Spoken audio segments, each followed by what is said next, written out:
Irrigation ప్రాజెక్టులపై ప్రభుత్వం focus పెట్టింది. కాళేశ్వరం నుంచి నీటిని వాడుకునే పరిస్థితి లేకపోవడంతో ఆయకట్టు స్థిరీకరణ, కొత్త ఆయకట్టుకు నీరు అందించేందుకు కసరత్తు చేస్తుంది. అంతర్రాష్ట్ర సమస్యలను పరిష్కరించడంపై దృష్టి సారించింది. ఇప్పటికే సమ్మక్క సాగర్ ఎన్ఓసీ కోసం ఛత్తీస్గఢ్ సీఎంను మంత్రి కలిశారు. ఇరిగేషన్ శాఖ మంత్రి ఉత్తమ్ కుమార్ రెడ్డి మేడిగడ్డ స్థానంలో తుమ్మిడిహట్టి దగ్గర ప్రాజెక్టు నిర్మించేందుకు సిద్ధమవుతుంది. దీనిపైన మహారాష్ట్రతో చర్చించాలని నిర్ణయించింది.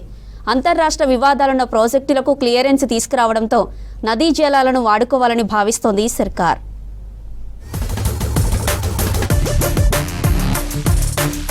గోదావరి, కృష్ణా నదీ జలాలను పూర్తి స్థాయిలో సద్వినియోగం చేసుకునేందుకు రాష్ట్ర సర్కార్ అన్ని విధాలుగా ప్రయత్నాలు చేస్తోంది. ప్రాజెక్టులు, నీటి కేటాయింపులపై ఇప్పటికే ఉన్న న్యాయ వివాదాలపై ట్రిబ్యునల్, కోర్టులలో లీగల్ ఫైట్ చేస్తుంది. అలాగే ప్రస్తుతం ఉన్న ప్రాజెక్టులు, ఇప్పటికే ప్రతిపాదించిన ప్రాజెక్టులు, టెండర్లు పూర్తయి పనులు ప్రారంభమైనవి, పనులు మధ్యలో ఆగిపోయిన ప్రాజెక్టులపైన దృష్టి పెట్టింది.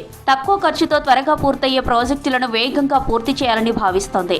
అలాగే కొంచెం ఖర్చు చేస్తే 1000 ఎకరాలకు నీరందించే ఎత్తిపోతలను పూర్తి చేసి అందుబాటులోకి తీసుకురావాలని ఆలోచన చేస్తోంది.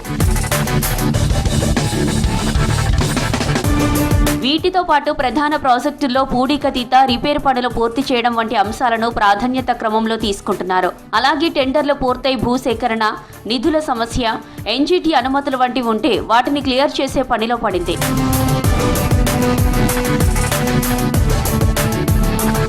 ప్రధాన ప్రాజెక్టులను త్వరితగతిన పూర్తి చేసే ఆలోచనలో ఉంది ప్రభుత్వం. ఇందుకోసం అంతర్రాష్ట్ర జల వివాదాలను, రాష్ట్రాల మధ్య ఉన్న న్యాయ సమస్యలను కొలిక్కి తేవడంపైన దృష్టి పెట్టింది. ఏపీతో ఉన్న కేటాయింపుల సమస్యలు, నీటి వినియోగం, ఇప్పటికే చేసిన కేటాయింపులపై ట్రిబ్యునల్, న్యాయస్థానాల్లో లీగల్గా ఫైట్ చేస్తుంది. దీంతో పాటు మన రాష్ట్రం ప్రతిపాదించిన ప్రాజెక్టులపై ఇతర రాష్ట్రాల అభ్యంతరాలకు ఎన్ఓసీలు సాధించే పనిలో పడింది. ఇందులో భాగంగా ముందుగా చెప్పినట్టే సమ్మక్క సాగర్ ప్రాజెక్టుపై ఛత్తీస్గఢ్ అభ్యంతరాలను, అనుమానాలను తీర్చేందుకు ఆ రాష్ట్ర సీఎం విష్ణుదేవ్ సాయితో ఇరిగేషన్ మినిస్టర్ ఉత్తమ్ కుమార్ రెడ్డి భేటీ అయ్యారు.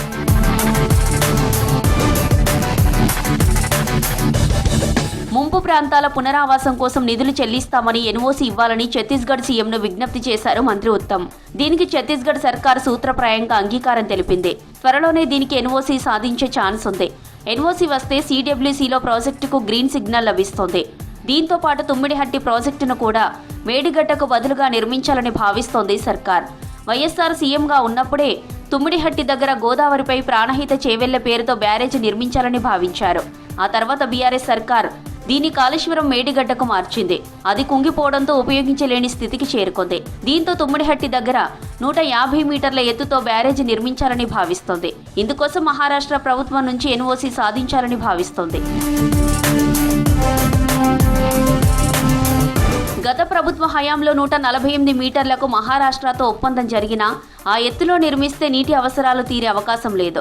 దీంతో 150 మీటర్ల ఎత్తుతో బ్యారేజీ నిర్మించాలని ప్రభుత్వం భావిస్తోంది. ఇందుకోసం మహారాష్ట్ర సీఎంతో భేటీ కావాలని, బ్యారేజీ నిర్మాణానికి ఒప్పించాలని భావిస్తోంది. ఇందుకోసం ఎదురయ్యే ముంపు, పునరావాసం కోసం పరిహారం చెల్లించాలని, దీంతో రాష్ట్రానికి అవసరమైన నీటిని తరలించాలని భావిస్తోంది. వీటితో పాటు గోదావరి, కృష్ణా నది పరివాహక రాష్ట్రాలతో ఉన్న సమస్యలను పరిష్కరించుకునేందుకు ముమ్మర ప్రయత్నాలు చేయాలని నిర్ణయించింది. పొరుగు రాష్ట్రం ఏపీ ఇష్టారీతిన ప్రాజెక్టులు, కాలువలు నిర్మిస్తూ లేని కేటాయింపులు ఉన్నట్టుగా చూపిస్తుంటే మన రాష్ట్రానికి కేటాయింపులున్నా గత ప్రభుత్వ నిర్లక్ష్యంతో ఆ నీటిని సద్వినియోగం చేసుకోలేదు. అందుకే కొత్త ప్రభుత్వం కృష్ణా, గోదావరిలో కేటాయింపులను పూర్తి స్థాయిలో సాధించడంతో పాటు ఆ నీటిని పూర్తిగా వినియోగించుకునేందుకు పక్కా ప్లాన్గా ముందుకు వెళ్తుంది రేవంత్ సర్కార్.